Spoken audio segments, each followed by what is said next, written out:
Hello and welcome back to George Pass the Post.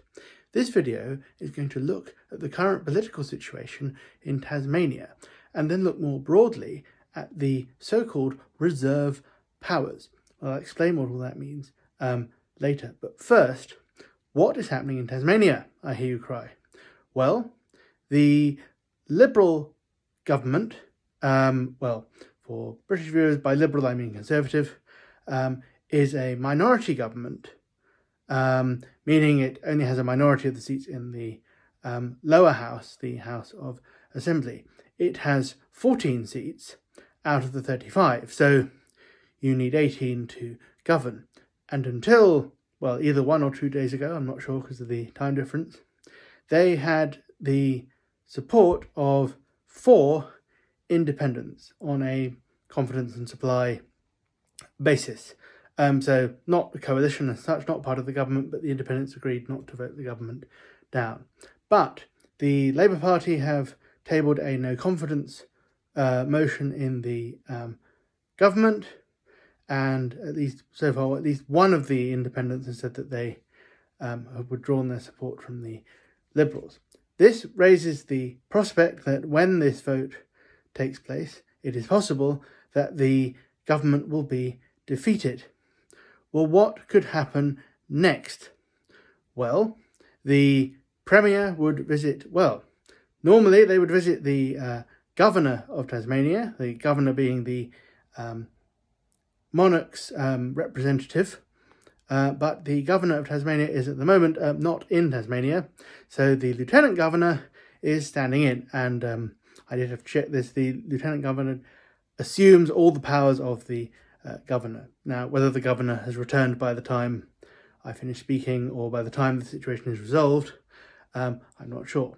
But the potential options could be that the Premier resigns and is replaced by another member of the Liberal Party, or option 2, the opposition leader is appointed and tries to form a government, or option 3, the House of Assembly is dissolved and there is a early election. Now, I need to explain what I'm talking about when it comes to the reserve powers, but to do that we have to explain the whole concept of the Westminster system. Fascinating. Well, here goes. Now, countries and or provinces that have a Westminster system, the government, and so the head of the government, the Prime Minister or the Premier, depending on where we are, its authority and legitimacy comes from the fact that it has, the government and the Premier has, the confidence of a majority of the lower house. And it's on that basis that the whether it's the King or the Governor General or the Governor or Lieutenant Governor or whatever the correct title is, it's on that basis that they appoint the Premier. It is also on the basis that the Premier or Chief Minister, or whatever we're calling it, on the basis that they have the confidence of the lower house, it's on that basis that the Governor or Governor General is usually expected to act on the advice that they are given. So if a Prime Minister with a very healthy Commons majority or majority in the lower house asks for a dissolution of Parliament, they will usually be granted that. But when a leader loses, or a government loses a vote of no confidence, things can then get a little more complicated, and it does always depend on the specific situation. So if a government loses a motion of no confidence, it is expected to either resign so that another government can be formed, or to advise, ask for a dissolution so that there can be an early election to break the deadlock.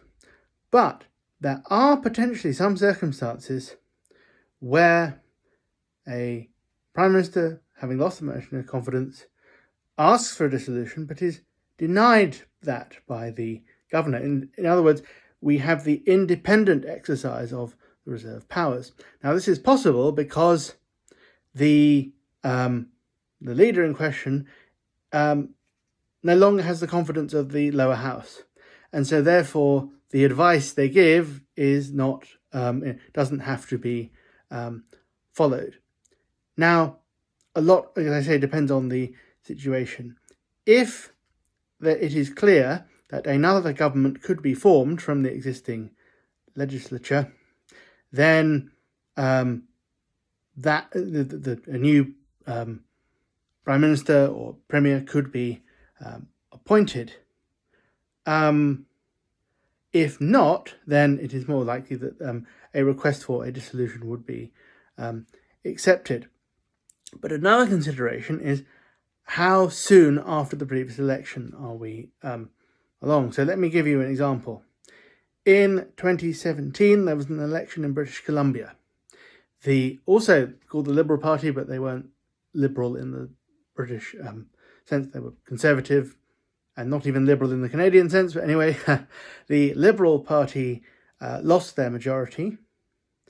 And the two opposition parties, the NDP and the Greens, agreed to form a government. But instead of resigning straight away, the incumbent premier, she decided to test the confidence of the lower house. So she stayed on until there was a throne speech, which is the government's legislative agenda. And then a couple of days after that, the then opposition leader proposed a motion of no confidence. That was then passed. The Premier then went to see the Lieutenant Governor of British Columbia, and she asked for a dissolution of the legislature and so for an election to be held. However, the Lieutenant Governor independently exercised their power to reject that advice. So the Lieutenant Governor said, no, I refuse to dissolve the legislature on the grounds of, one, it is clear that an alternative government can be formed from the existing legislature, and two, we just had an election. So it would not be ideal to go straight back to the voters when it's obvious that an alternative government can be formed. Now, if the situation is slightly different, if there was no alternative government that can be formed, then there may have been no other option. So it does all depend on the circumstances in which we find ourselves. So to go back to Tasmania,